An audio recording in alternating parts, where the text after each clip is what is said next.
الحمد للہ نحمده ونصلی علی رسوله الکریم اما بعد۔ معاویہ بن ابی سفیان رضی اللہ عنہ کہتے ہیں کہ اللہ کے رسول صلی اللہ علیہ وسلم نے فرمایا من یرد اللہ بہ خیرا یفقہہ فی الدین، کہ جس کے ساتھ اللہ تعالیٰ بھلائی کا، خیر کا ارادہ فرما لیتے ہیں تو اسے دین کے اندر سمجھ عطا فرما دیتے ہیں۔ اس حدیث سے ہمیں یہ معلوم ہوئی کہ صرف دین کا مل جانا یہ انسان کی زندگی میں اچھائی کی علامت نہیں ہے، بلکہ دین کی سمجھ کا ملنا یہ اچھائی کی علامت ہے۔ اس حدیث میں بتایا گیا کہ اللہ تعالیٰ بھلائی کا ارادہ کرتے ہیں، انسان کے ساتھ خیر اور اچھائی کا ارادہ کرتے ہیں، تو اس کی علامت کیا ہوتی ہے؟ تو اللہ کے رسول صلی اللہ علیہ وسلم نے فرمایا کہ اس کی نشانی یہ ہوتی ہے کہ جو دین انسان کو ملتا ہے اس دین کے اندر اس کو سمجھ عطا مل جاتی ہے، سمجھ، فقہ جس کو کہتے ہیں۔ تو سمجھ کا ملنا یہ خیر کی علامت ہے اللہ کی طرف سے۔ دیگر اور چیزیں اللہ رب العالمین بطور آزمائش دیتا ہے، بطور نعمت بھی دیتا ہے، لیکن وہ سراپا خیر نہیں ہوتی۔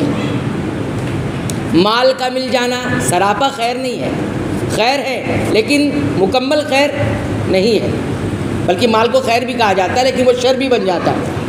ایسی دیگر نعمتیں ہیں، اولاد ہے اور دنیاوی نعمتوں کا، منصبوں کا، عہدوں کا، سب کا مل جانا یہ سب ہے، لیکن یہ اللہ کے ایک طرف سے خیر کا ارادہ یہ نہیں ہے۔ لیکن دین کی سمجھ کا مل جانا یہ اللہ کی طرف سے انسان کے لیے خیر کی علامت ہے کہ انسان کی زندگی میں اب خیر ہے، بھلائی ہے، اچھائی ہے۔ تو کس کی سمجھ ملنا چاہیے انسان کو؟ دین کی سمجھ۔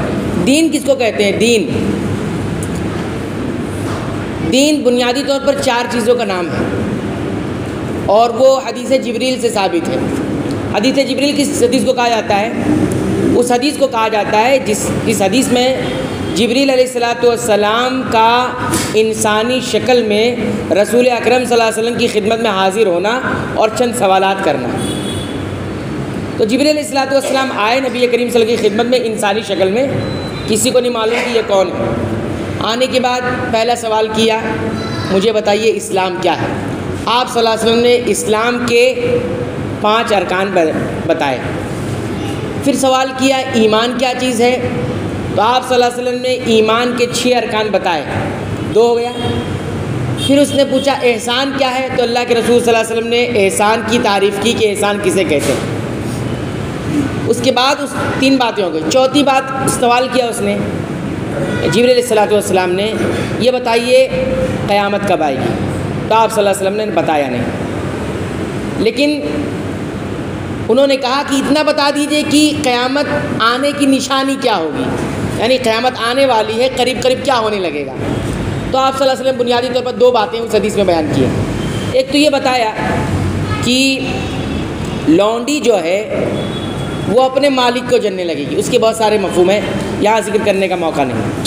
اور ایک نشانی یہ بھی بتائی کہ بے لباس لوگ، جن کے پاس کپڑا نہیں ہے برابر سے پہننے کے لیے اور برابر سے چپل نہیں ہے پہننے کے لیے، پراگندہ بال اور چپل پہننے کے لیے نہیں ہے، ننگے پاؤں، ننگے بدن ہیں، ایسے لوگ بڑی بڑی عمارتیں بنائیں گے، بلڈنگیں بنائیں گے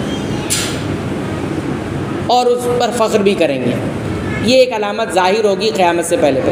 بہرحال مقصود یہ ہے کہ جب وہ شخص چلے گئے، یعنی جبریل علیہ السلام چلے گئے، تو نبی کریم صلی اللہ علیہ وسلم نے صحابہ سے یہ پوچھا تھا کہ مجھے یہ بتاؤ کہ یہ جو آدمی آیا تھا جانتے ہو کون ہے؟ صحابہ کرام کا جواب تھا اللہ و رسول عالم، اللہ اور اس کے رسول بہتر جانتے ہیں۔ اللہ جانتا ہے ازلی ابری طور پر، اور اللہ نے رسول اکرم صلی اللہ علیہ وسلم کو علم عطا کیا اور بتایا ہے کون سی، تو اللہ بھی جانتے ہیں اور رسول اللہ بھی جانتے ہیں۔ یہ کون سی بات ہے؟ شرعی بات ہے۔ تو آپ صلی اللہ علیہ وسلم نے خود فرمایا تھا اتاکم جبریل، تمہارے پاس جبریل آئے تھے۔ کس لیے آئے تھے؟ یعلمکم دینکم، تمہیں تمہارا دین سکھانے کے لیے آئے تھے۔ تو آخر میں ساری باتوں کو نبی کریم صلی اللہ علیہ وسلم نے کیا قرار دیا؟ دین بتایا، تو بنیادی طور پر 4 باتوں کا نام دین ہے۔ نمبر 1 اسلام، جس میں 5 باتیں آتی ہیں: شہادت، نماز، روزہ، حج اور زکوٰۃ۔ 5 باتیں ہو گئی۔ یہ ظاہری عمل جو دکھتی ہے جس سے انسان مسلمان کہلاتا ہے، اس کا نام کیا ہے؟ دین ہے۔ پھر وہ سوال کیے تھے ایمان کیا ہے، تو آپ صلی اللہ علیہ وسلم نے جواب کیا دیا؟ 6 باتیں: اللہ پر ایمان، اس کے رسولوں پر ایمان، فرشتوں پر ایمان، کتابوں پر ایمان، آگے آخرت کے دن پر ایمان، اور چھٹا اچھی بھلی تقدیر بھی ایمان۔ اچھی بھلی تقدیر پر ایمان کی اللہ کی طرف سے ہے، مقدر ہے۔ یہ 6 باتوں کو بھی کیا قرار دیا نبی کریم صلی اللہ علیہ وسلم نے؟ ایمان۔ اور ایمان کے بعد میں کیا قرار دیا؟ دین۔ تو دوسری بات یہ باطنی عمل ہے جو دکھائی نہیں دیتا، دونوں باتوں کا نام کیا ہے؟ دین۔ تیسری بات کیا تھی؟ احسان کیا ہے؟ احسان کی تعریف آپ صلی اللہ علیہ وسلم نے کیا کی تھی؟ عبادت ایسے ہی انجام دینا ہے جیسے تم اللہ کو دیکھ رہے ہو۔ اگر ایسا نہیں بھی ہو سکے تو وہ تمہیں دیکھ رہا ہے۔ 2 چیزیں تو کرنا ہی کرنا ہے، ان میں سے کوئی ایک، یا تو وہ تمہیں دیکھ رہا ہے یا تم اسے دیکھ رہے ہو۔ تم اسے تو دیکھ نہیں سکتے، لیکن اتنی اچھی عبادت، اخلاص ہونا چاہیے اس میں۔ کیا ہونا چاہیے؟ کمال۔ ایسی خالی عبادت نہیں، کمال ہونا چاہیے اس کے اندر۔ ہم اور آپ بھی بہت ساری چیزیں لاتے ہیں نا، تو اچھی ہونی چاہیے، ایسے نہیں۔ گھڑی پہننا ہے تو اچھی برانڈڈ، ایک دم امپورٹڈ جس کو بولتے ہیں آپ لوگ، ایک دم ویسی پہننا ہے۔ گھڑی پہن کے کام چلتا ہے لیکن اچھی پہننا ہے۔ تو دین کے اندر بھی یہی چاہیے، اس کو احسان کہا جاتا ہے۔ یہ ایک ہائی لیول کا درجہ ہے ایمان کا، دین کا۔ 3 باتیں ہو گئی۔ چوتھی بات میں آپ صلی اللہ علیہ وسلم نے کیا فرمایا؟ قیامت کی نشانیوں پر کو جاننا، اس طور پہ کہ اس پر ایمان رہے۔ اس طور پہ نہیں سب لوگ جانے کہ قیامت میں کیا کیا ہوگا، قیامت میں آنے سے پہلے، یہ سب کے لیے جاننا ضروری نہیں ہے، لیکن جاننا اس اعتبار سے ہے کہ اس پر ایمان رہے، جھٹلانا۔ تو اگر قیامت کی قریب کی نشانیاں آپ کو معلوم نہیں ہوگی تو آپ جھٹلا بھی سکتے ہو اسے، اس اعتبار سے آپ کا ایمان ضائع ہو سکتا ہے۔ تو یہ بنیادی طور پر 4 باتوں کو رسول اکرم صلی اللہ علیہ وسلم نے کیا فرمایا ہے؟ دین قرار دیا ہے۔ اور اسی کی سمجھ آ جائے تو کیا کہا ہے؟ خیر ہے، بھلائی ہے۔ اب دیکھیے، یہ تمہیدی بات اس لیے ذکر کی جا رہی ہے، ہمارے پاس دین کے نام پر چند عبادتیں ہیں، لیکن کیا عبادتوں کی سمجھ بھی ہے ہمارے پاس؟ یہ غور کرنے کی چیز ہے۔ نمازیں ہمارے پاس ہیں، کیا نماز کی سمجھ بھی ہے؟ روزے ہمارے پاس ہیں، کیا روزوں کی سمجھ بھی ہمارے پاس ہے؟ زکوٰۃ بھی ہمارے پاس چند لوگوں کے پاس ہے، ادا کرتے ہیں، کیا زکوٰۃ کی سمجھ ہے؟ روزے، اور اسی طرح دیکھیے شہادت، گواہی، وہ بھی ہمارے پاس ہے، لیکن کیا اس کی سمجھ ہے جو بنیاد ہے؟ ایسی اللہ پر ایمان، فرشتوں پر ایمان، یہ ساری باتوں کی سمجھ حاصل کرنا، یہ اصل ہے خیر، بھلائی۔ اس لیے حدیث میں بتایا گیا، من یرید اللہ بہ خیرا یفقہہ فی الدین۔ لہذا صرف عبادت نہ کریں، عبادت کی سمجھ بھی حاصل کریں۔ عبادت کی سمجھ کا فائدہ کیا ہوتا ہے؟ انسان اسلام کے درجے سے آگے بڑھ کر ایمان کے درجے سے آگے بڑھ کر احسان کے درجے میں داخل ہو جاتا ہے۔ احسان وہی درجہ کہ اس طرح سے عبادت ہو کہ گویا ہم اللہ کو دیکھ رہے ہوں۔ معنی اس کا یہ ہے کہ اگر اللہ سامنے ہوتا اور اللہ کو دیکھتے ہوتے تو کیسے عبادت کرتے؟ سوچو ذرا، کہ اللہ سامنے ہوتا اور ہم اللہ کو دیکھ رہے ہوتے، کیسی عبادت کرتے ہم لوگ؟ ساری عبادت اسلام کی جو بھی ہے، یہ معنی نہیں کہ اللہ کو کوئی دیکھ سکتا ہے نا، اور اگر یہ نہیں تصور کر سکتے یہ وہ تمہیں دیکھ رہا ہے۔ اس کی مثال عام طور سے علماء یہ ذکر کرتے ہیں کہ آپ کسی کے یہاں کام کر رہے ہیں، کیا کر رہے ہیں؟ نوکری کر رہے ہیں، یا کسی نے آپ کو اجرت پر بلایا، اب مالک جو ہے موجود ہے، بہترین طریقے سے کام کر رہے ہیں کہ مالک کو ہم دیکھ رہے ہیں، مالک موجود ہے، ریٹنگ بڑھے گی، کمپنی والوں کیا ریٹنگ وہ چلتی ہے، ریٹنگ بڑھ جائے گی، A category, B category, C category, اس طرح کی کیٹیگری ملے گی۔